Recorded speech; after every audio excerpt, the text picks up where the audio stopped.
The integumentary system. The skin is the largest organ of the body. The skin completely covers the body. The skin has a surface area of 1.5 to 2 meters square. The skin has 3 layers. The epidermis, the dermis, the subcutaneous tissue also referred to as the hypodermis. The epidermis. The epidermis is the outermost layer of the skin. The epidermis is made of stratified squamous epithelium. It forms a waterproof, protective wrap over the body's surface which serves as a barrier to infection. The epidermis has no blood vessel. The epidermis is subdivided into 5 strata. Stratum corneum, stratum lucidum, stratum granulosum, stratum spinosum, stratum basale.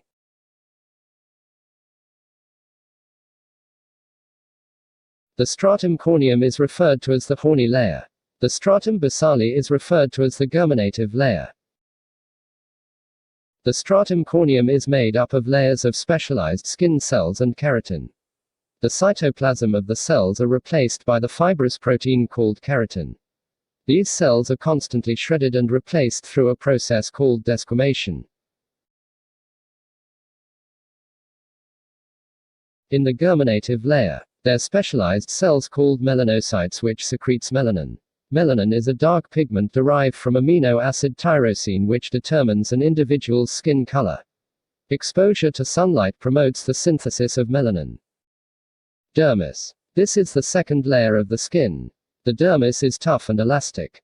The dermis is formed from connective tissue, fibroblasts, macrophages. Mast cells are the main cells of the dermis.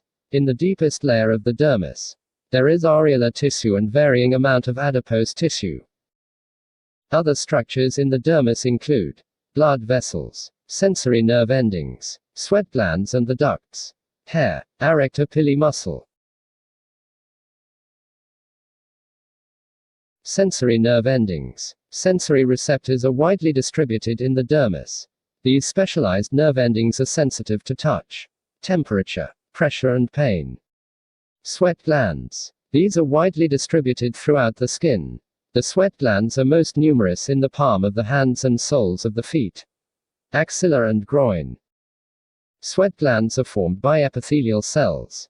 There are 2 types of sweat glands.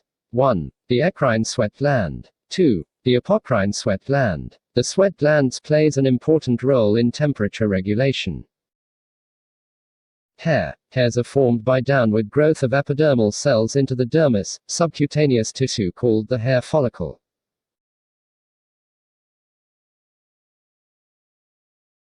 Hair originates from the bulb and extends upwards as the hair root. It extends to the exterior as the hair shaft. Enclosing the hair is the hair follicle, arrector pili muscle. These are little bundles of smooth muscle fibers attached to the hair follicles.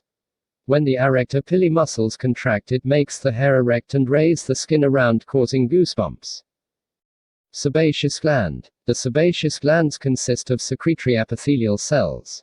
They secrete an oily substance that keep the hair pliable and gives it a shiny appearance. The sebaceous glands are most numerous in the skin of the scalp. Face, axillae and groins. Functions of the skin: protection of delicate organs, regulation of body temperature, synthesis of vitamin D, immunity, cutaneous sensation, absorption, excretion of waste substance. To gain access to more educational videos, follow us on YouTube and subscribe. Gray Matter Tutorial.